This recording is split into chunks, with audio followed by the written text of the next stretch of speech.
Friends, आज की इस वीडियो में मैं आपको सैमसंग के एक डेड पावर बैंक की रिपेयरिंग का तरीका बताऊंगा। ये मेरे पास एक सैमसंग कंपनी का एक पावर बैंक है और ये काफ़ी अच्छा चार्जिंग करता था, लेकिन पिछले 1-2 दिन से ये वर्क नहीं कर रहा। तो इसको मैं आज आपको रिपेयर करके दिखाऊंगा किस तरह से हम इसको ठीक कर सकते हैं। तो इसके मैं पावर बटन को प्रेस करता हूँ इस तरह, तो आप देखें इस पर कोई जो है वो इंडिकेशन शो नहीं हो रही, लेकिन अगर इसे मैं चार्जिंग लगाता हूँ तो फिर देखते हैं किस तरह से बिहेव करता है। इसके वजह से चार्जिंग को लगाया तो फिर भी देखें इस पर कोई एलईडी नहीं ऑन हो रही। इसको खोल के देखते हैं कि इसमें क्या मसला है, क्यों नहीं ये काम कर रहा। तो इस मकसद के लिए मैं इसका जो कवर है इसको रिमूव करूँगा। तो इसको बड़े एहतियात से खोलिएगा, क्योंकि अगर इसकी ये जो कवर है ये टूट गया तो दोबारा से ये कवर नहीं मिलता। तो इसको मैं खोलने की कोशिश करता हूँ। तो इस तरीके से मैंने इसके कवर को खोला है। तो सबसे पहले इसकी बैटरीज़ को आप एहतियात से इसके खोल से बाहर निकालें।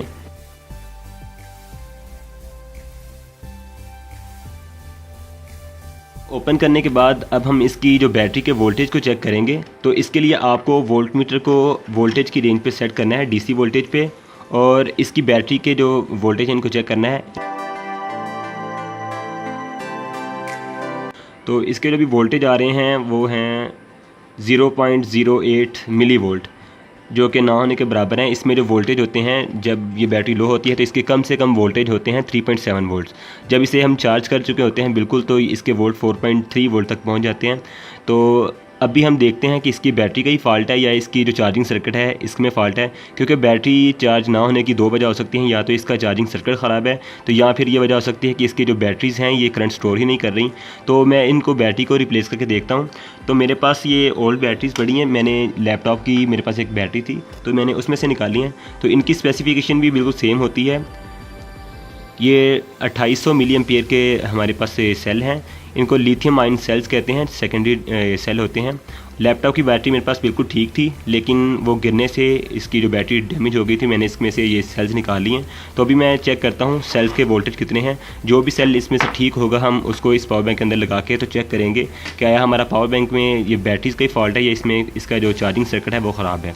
एक साइड पर पॉजिटिव और दूसरी साइड पर नेगेटिव लगाने के बाद इसमें जो 3.95 वोल्ट शो हो रहे हैं, लेकिन ये बैटरी भी फुल चार्ज नहीं है। इसका दूसरे सेल के वोल्टेज भी चेक करें। ये देखें 4.36 वोल्ट दे रहा है, लेकिन साथ माइनस का साइन भी शो हो रहा है। इसका मतलब ये है कि आपने इसको रिवर्स पोलैरिटी में लगाया है। आप इसकी पोलैरिटी को चेंज करें इस तरह से, यानी इसका पॉजिटिव इस साइड पे है। तो अब इसके वोल्टेज चेक करते हैं। इसके वोल्टेज हैं 4.36 वोल्ट्स। तो ये दोनों सेल्स हमारे पास ठीक हैं। तो हम इसको लगा के देखते हैं। अगर हमारा तो ये सर्किट चलता है तो फिर तो बहुत अच्छी बात है, अगर नहीं तो फिर हम देखेंगे कि इसमें नेक्स्ट स्टेप हमने क्या करना है। तो सबसे पहले सोल्डिंग आयरन से आप यहाँ से इसकी जो वायर्स हैं इनको अलग करेंगे। इस तरीके से इसकी वायर उतारें दोनों साइड से।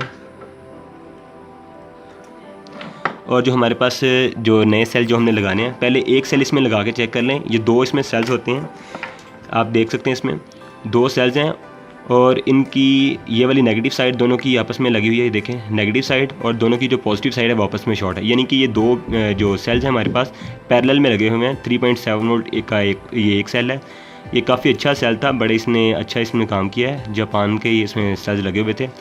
तो अब इसके सेल को लगा के चेक करते हैं कि हमारा ये सर्किट ऑन होता है कि नहीं। तो मुझे तो इसकी पोलैरिटीज़ का पता है, लेकिन अगर आप अभी नहीं ज़्यादा इसके बारे में जानते तो आप मीटर से इसकी पहले पोलैरिटी चेक कर लें। अगर आप इसे गलत लगाएंगे तो ये आपका जो सर्किट है अगर ठीक हुआ तो ये भी सर्किट आपका डैमेज हो जाएगा। तो बड़े एहतियात से काम कीजिएगा। तो मैं इसको अब इसके साथ सोल्डर करता हूँ।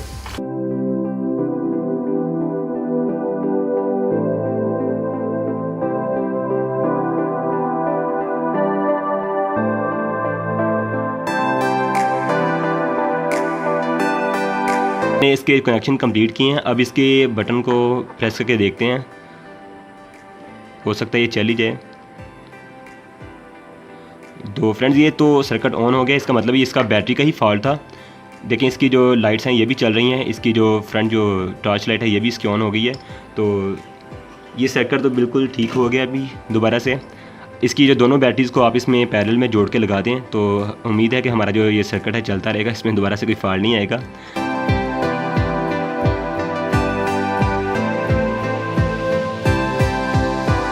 तो फ्रेंड्स मैंने इसके दोनों सेल्स को आपस में पैरेलल में जोड़ दिया है। इसके पॉजिटिव को आपस में और नेगेटिव को आपस में।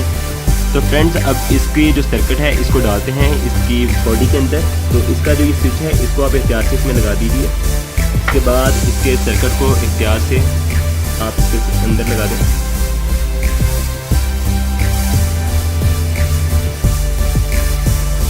तो इस तरह से जो इसका सर्किट है इसे मैंने इसकी बॉडी के अंदर लगा दिया है, इसका ये स्विच भी लग गया। तो इसके बाद हम इसकी बैटरीज़ को इस तरह लगाते हैं इसके अंदर। आप ये एहतियात कीजिए कि इसके जो पॉइंट्स है ये इसके सर्किट के साथ टच ना हो जाए। तो इसके ऊपर मैं थोड़ा टेप लगा लेता हूँ। फ्रेंड्स हमारे जो कनेक्शन इसके कंप्लीट हो चुके हैं। अब हम इस सर्किट को दोबारा से इसके अंदर लगाते हैं, इसके कवर के अंदर। तो सबसे पहले इसका जो ये स्विच है इसको आप इसमें लगा लें। इसके बाद एहतियात से आप इसको इस सर्किट के अंदर लगा के इसके कवर को दोबारा से बंद कर दें।